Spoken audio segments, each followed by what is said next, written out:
This is the Fight Digest, and man, we have a lot to talk about. So, I was reading an article today from Bloody Elbow, and it's been reported that Robbie Lawler is scheduled to fight Nick Diaz. So, this is going to be their second fight, and man, I am somewhat excited about this fight, but I'm also thinking, well, let's talk about this fight specifically. I think it's a good fight for Nick Diaz. Robbie Lawler, he doesn't seem the same. He doesn't have that same momentum he had winning the championship in the UFC. Nick Diaz is coming from a long layoff. They're both strikers. So this should be a fun fight for any card. It'll definitely give us a chance to see what Nick Diaz have left in the tank. Because in all accounts, he should be able to mollywop Robbie Lawler. But you never know, because Robbie Lawler did improve his skills since their first fight, but he is hitting somewhat of a skid. So I think this is a good matchup, good matchmaking on both parties. And it's a fight that I'm interested in seeing. So they're saying it's in the works for UFC 266, which is interesting. So that'll be a fun fight. Can't wait to see it. But one thing it brought to mind was, as much as I'd love to see Nick Diaz come back, I was like, wait a minute. Isn't Robbie Lawler like on an 80-fight losing streak like Tyron Woodley? So, indeed he is. So, I wanted to talk about Tyron Woodley and Robbie Lawler as far as the treatment that they both receive as former champions.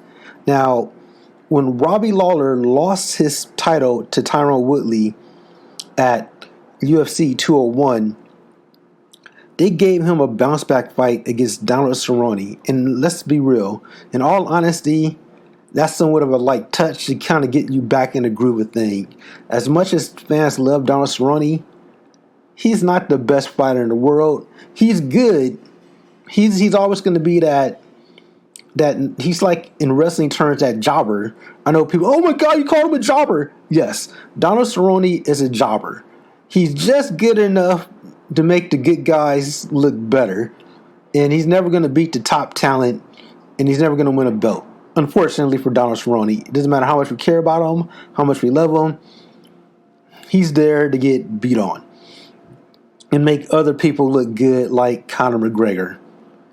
So, looking at this fight, after he lost that fight, Robbie Lawler, they gave him like a nice little touch-up. He wins that fight. But he goes on a losing streak to Rafael dos Santos, Ben Askren, Colby Covington, and Neil Magny. So he lost 4 in a row. And we can look at his last 6. He's 1-5 in his last 6 fights after losing the championship. So he wasn't really doing good at all. He's hit a horrible skid. But when we look at the Rafael dos Santos fight, Rafael dos Santos, former champion, you can't really take too much away from that. He's always going to be in tough competitive matches. Ben Askren, some say Robbie should have won that fight, but he did not. And Ben was kind of coming, off of an incredible run in Bellator and ONE FC, but somewhat retired. Colby Covington, former UFC champion or interim champion. So that's another one. But he did lose to Neil Magny, which, in all accounts, Neil Magny to me is just slightly above Donald Cerrone, but still in that just never going to be top tier fighter. So when you look at his career, right, he's 1-6 in his last 6 fights. 1-5 in his last 6 fights. He's lost 4 consecutive fights. And he's getting rewarded with a huge fight against Nick Diaz. So even though I like this fight, I do find it odd, and not odd, but kind of saddening how they did Tyron Woodley. I love both. Actually, I love all 3 of these guys: Tyron Woodley, Nick Diaz, and Robbie Lawler. So it's sad to see the treatment when it comes to Tyron Woodley.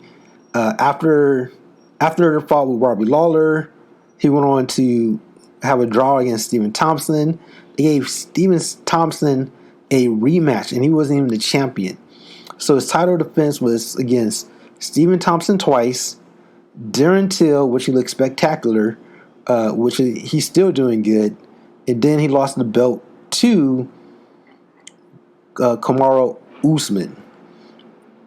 So this is where his career kind of deviates, because he loses the belt to Kamaru Usman. He gets a late-minute replacement with a tough fighter in Gilbert Burns, who actually ended up fighting for the championship. And then he came back again, probably too soon, against Kobe Covington and got beat on again and broke his ribs.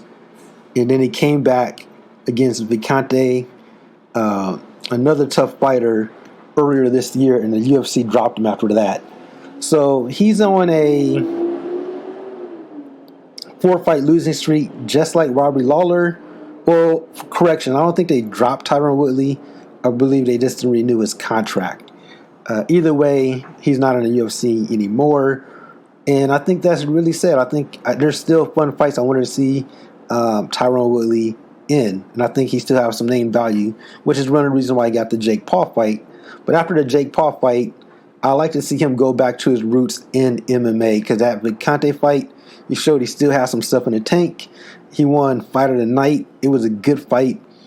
But unfortunately, if Dana don't love you, if you don't rub on him the right way, make him feel good, you get the Tyron Woodley treatment, and you are out the door. Which I guess it helped him get this Jake Paul fight, which I discussed in some of my other videos, which I think is going to be an interesting fight. But I hate to see, I love the UFC, but sometimes the rhyme and reasoning how they do fighters is just not fair. Life isn't fair, but there's fighters I want to see. I feel like they have name value.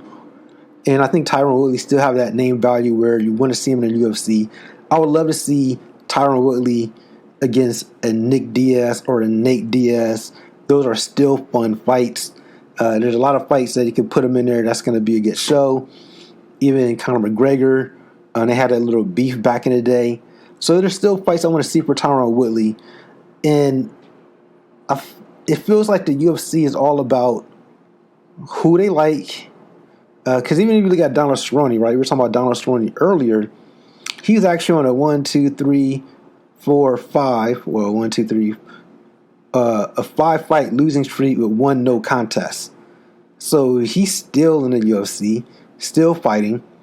He hasn't been looking good as of late, but he's still there, right? So there's no rhyme and reason who stays, who goes, who gets to touches. They didn't do Tyron Woodley any favors in any of his matchups. Nothing but tough competition. He didn't get a chance to fight. Even in Donald Cerrone, I think that would have been a good fight for Tyron Woodley to kind of bounce back. He never got that bounce back fight. When they don't like you, they don't like you, and you get what you get. Unfortunately, and same with John Jones. I love John Jones. I want to see the Francis fight. That fight is not happening. The Francis fight and John Jones should be the fight to make.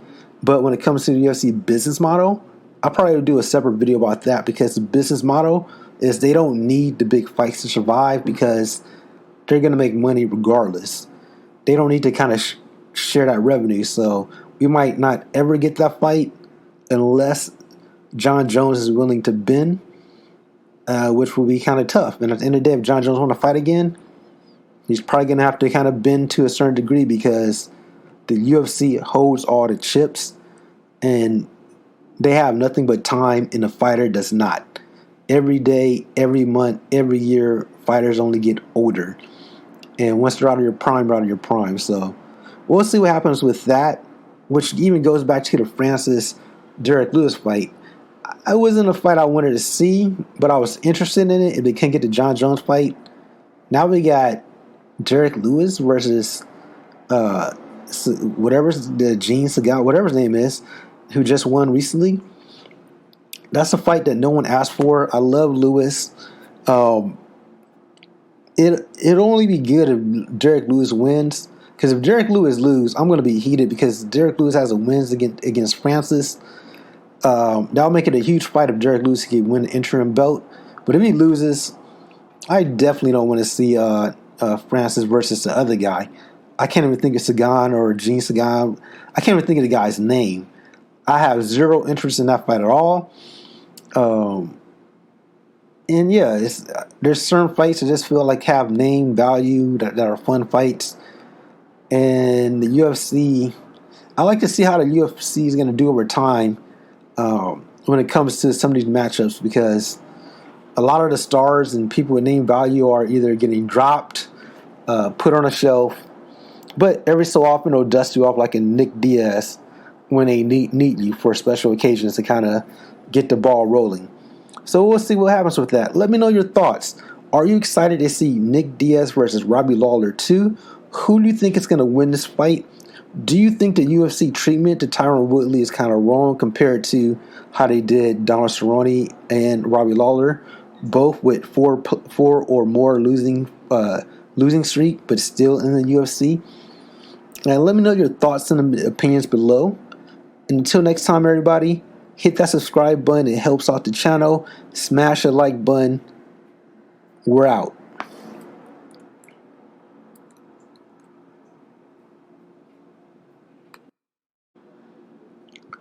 This is the Fight Digest, and man, we have a lot to talk about. So I was reading an article today from Bloody Elbow, and it's been reported that Robbie Lawler is scheduled to fight